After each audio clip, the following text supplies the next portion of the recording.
perbankan turut mengalami perkembangan yang signifikan akibat perkembangan teknologi digital. Salah satunya ialah dengan adanya fintech, financial technology. Produk dari fintech ini ialah pinjaman online aka pinjol. Pinjol merupakan alternatif layanan keuangan yang berguna bagi masyarakat. Namun, pesatnya pertumbuhan penyedia layanan pinjaman online ini belum diikuti dengan edukasi yang memadai kepada masyarakat. Sehingga, efek samping pun muncul dari banyaknya berbagai macam pinjaman online yang ada di Indonesia. Seperti kasus-kasus yang ada di intro video saya.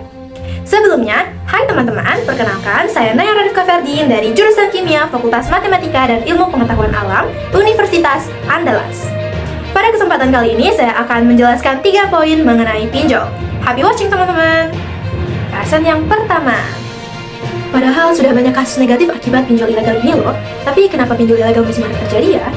Jadi, setelah membaca beberapa jurnal, dapat disimpulkan ada 4 faktor yang menyebabkan mengapa masyarakat Indonesia suka terlibat pinjol ilegal.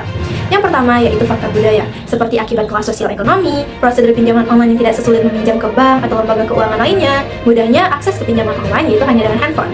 Yang kedua yakni faktor sosial, seperti adanya orang sekitar yang sudah melakukan transaksi pinjaman online sehingga kita yang membutuhkan pun ikut tertarik untuk mencobanya. Lalu finansial yang tidak cukup untuk memenuhi kebutuhan, serta sebagai tulang punggung keluarga yang finansialnya harus selalu siap. Yang ketiga ada yang namanya faktor-faktor pribadi, seperti usia yang masih labil, yang hanya memikirkan setidaknya masalah hari ini sudah selesai tanpa memikirkan efek depannya.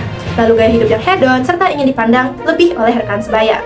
Yang keempat ada yang namanya faktor psikologis, yakni pengajuan pinjaman yang tidak membutuhkan syarat yang berat, serta menghutang pinjol di tempat lain untuk menutupi pinjol sebelumnya. Dan tambahan faktor yang lainnya ialah adanya kebocoran data pribadi, entah itu akibat keamanan data yang kurang kuat ataupun kita yang mengisi link sembarangan. Selanjutnya, mari kita masuk ke pembahasan yang kedua. Oke, pinjol ilegal ini kan berbahaya ya teman-teman, jadi pasti ada dampak negatifnya.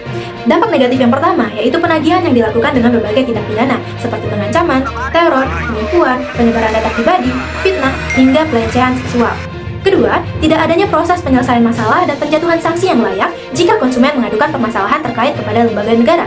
Denda yang tidak wajar, teman atau keluarga yang diganggu, pengambilan data pribadi tanpa batasan, serta pendorong untuk melakukan hal-hal negatif seperti bunuh diri, merampok, atau membunuh untuk mencuri hartanya seperti kasus baru saja terjadi. Itu sangat buruk bukan teman-teman? Pembahasan ketiga. Oke teman-teman, jadi kan pinjol ilegal ini sedang marak terjadi ya, dan banyak penipuan sehingga kita bisa terjerumus ke dalam pinjol ilegal. Jadi bagaimana cara menghindari jebakannya ya? Jadi yang bisa teman-teman lakukan, pertama, sebelum melakukan pinjaman, pastikan memilih pinjol legal yang memiliki izin dan terdaftar di OJK. Tapi saran saya pribadi, lebih baik pinjam dengan teman atau kerabat terlebih dahulu, karena baik pinjol legal ataupun ilegal itu resikonya sama-sama tinggi teman. Kedua, daftar pinjaman online ilegal itu terdaftar di OJK yang bisa diakses lewat WA-nya, website, ataupun nomor teleponnya.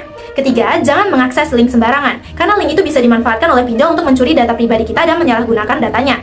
Kelima, jaga data pribadi, jangan memberikan data pribadi kepada siapapun tanpa alasan yang jelas. Dan keenam, hati-hati memasang aplikasi ya teman-teman. Dan yang terakhir yaitu jika terjerat atau nama kalian tercatat di pinjol ilegal, jangan lupa untuk lapor ke OJK, karena pihak OJK akan segera mengatasinya dan kita tidak perlu membayar apa yang diminta oleh pihak pinjol ilegal tersebut.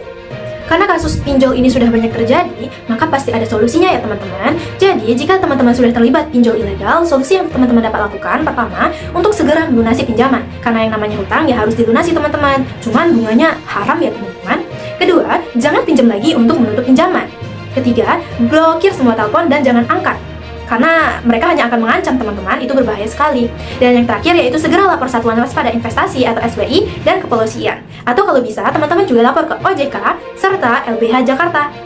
Sekian dari saya teman-teman, itulah 3 pembahasan yang bisa saya paparkan dalam video kali ini. Saya harap kita semua masyarakat Indonesia dan yang lainnya dapat terjauhkan dari pinjaman online ilegal ini. Dan jangan sampai terlibat ya teman-teman, karena ada yang bilang pinjol ilegal ini seperti lingkaran setan. Mengapa? Ya karena itu susah untuk keluar dari jeratan pinjol ilegal ini teman-teman jika kita sudah terjerumus. Dia hanya akan mengakibatkan kondisi kita yang memburuk seperti bunuh diri tadi, dan melibatkan keluarga serta teman kita. Jadi jangan sampai terlibat ke pinjaman online ilegal ya teman-teman. Dan hati-hati juga dalam menggunakan handphone, karena sekarang itu yang serba digital dengan teknologi digital yang semakin berkembang akan sangat mudah bagi mereka untuk mengambil data pribadi kita. Jadi jangan lupa untuk simpan data pribadi kalian baik-baik. See ya!